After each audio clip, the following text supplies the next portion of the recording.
شدید دھند اور رات کی تاریکی کا فائدہ اٹھاتے ہوئے ڈکیتی کرنے والے خطرناک ڈکیت گینگ کے 3 کارندے گرفتار۔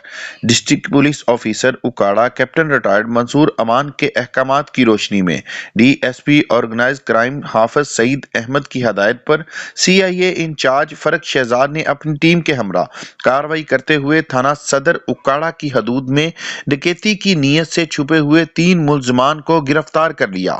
ملزمان کی شناخت امین عرف مینی، عمر امین اور شبیر کے ناموں سے ہوئی۔ ملزمان نے دوران انٹروگیشن درجنوں وارداتوں کا انکشاف کیا۔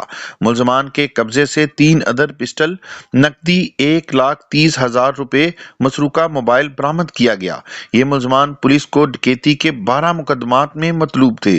ملزمان کو برائے شناخت پلیٹ جوڈیشل حوالات بھجوا دیا گیا۔ ڈی پی او اکاڑا کی جانب سے سی آئی اے انچارج اور ان کی ٹیم کو اس کارروائی پر شاباش دی۔